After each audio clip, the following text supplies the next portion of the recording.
rakyat boleh selamatkan negara.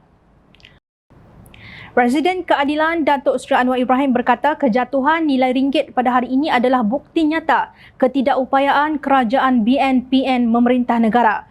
Menurut beliau, nilai mata wang jatuh merudum RM4.51 berbanding dolar Amerika walaupun tiada serangan spekulator mata wang di beberapa negara Asia lain seperti yang berlaku 22 tahun yang lalu. Katanya ketika itu kerajaan sering mengadakan perbincangan, langkah dan setiap hari rakyat dimaklumkan tentang langkah yang diambil. Hari ini merudum ringgit dalam keadaan ekonomi Asia tidak merudum, kereta merudum dan tidak ada maklumat. Anwar berkata demikian di perhimpunan rapat Mega Keadilan pertama parti itu di Taman Melawati malam kemarin. Beliau berkata mana-mana pimpinan sebaik sahaja mereka melanggar prinsip dan mengkhianati amanah, perjuangan akan dihumban. Didengar sini baik-baik. Rakan-rakan di Gombak, Ampang dan sekutu-sekutu. Dalam strategi pilihan raya kita, kawasan yang paling kuat kita akan menyerang ialah kawasan yang dipilih oleh rakyat, yang dipilih untuk membela nasib rakyat, yang dipilih atas nama prinsip perjuangan keadilan dan rakyat, kemudian mengkhianati mereka. Sebab itu kawasan itu menjadi tumpuan mereka kita supaya kita dapat menghukum dan menghumbankan mereka.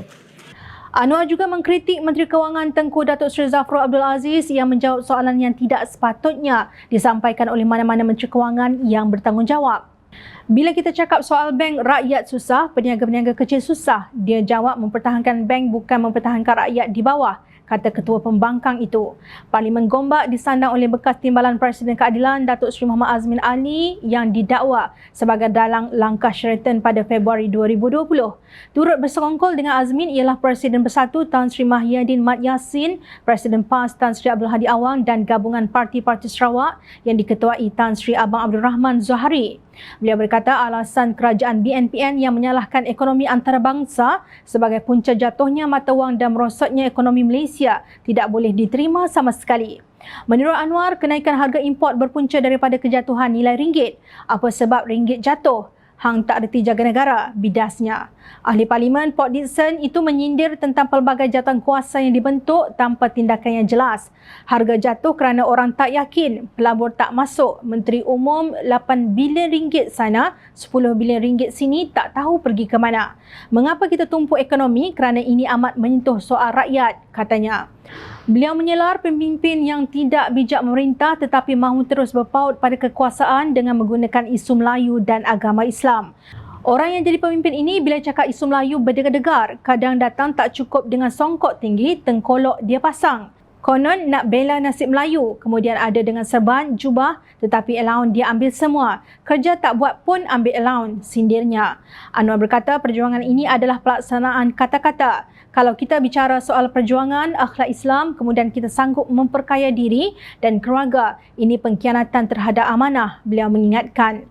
Pengerusi Pakatan Harapan itu menyeru supaya rakyat menolak sikap pemimpin yang sedemikian, tidak kira sama ada UMNO, Bersatu atau PAS pada pilihan raya umum ke-15 nanti. Sementara keadilan menggempur kubu pengkhianat di Selangor, Amanah Negeri Melaka pula mendekati rakyat bawahan menerusi penganjuran Pasar Peduli untuk membantu meringankan beban mereka. Menurut Naib Presiden Amanah Adli Zahari, 1,000 ekor ayam habis dijual dengan pantas. Sekarang ini ada rakyat nak beli ayam pun mereka rasa tak mampu. RM50 dah macam RM5. Beli itu sikit, ini sikit, dah habis RM50.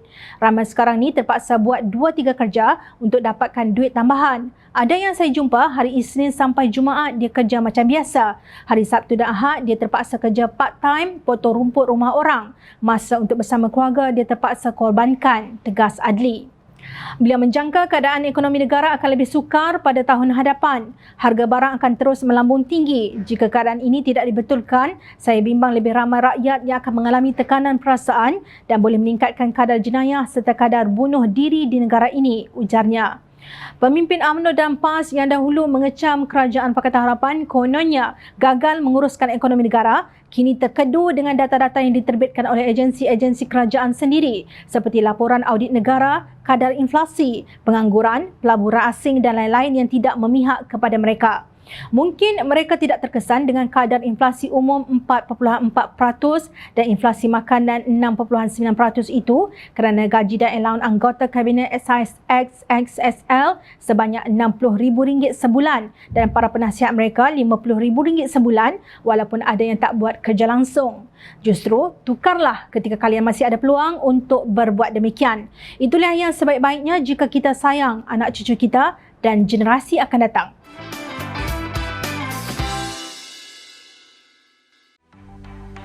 Mencari maklumat dan berita politik yang bebas, kupasan yang tepat, panas. Dapatkannya secara eksklusif hanya di Jom Channel. Komitmen kami, pentasan berita Isnin hingga Jumaat. Berbicara dan isu semasa, kami garapkan secara langsung. Panel-panel berkaliber dan profesional. Interaktif, pandangan anda kami raikan. Jangan lupa bersama kami di setiap hujung minggu dalam edisi khas mingguan. Jom Channel, moving forward, sharing a new experience.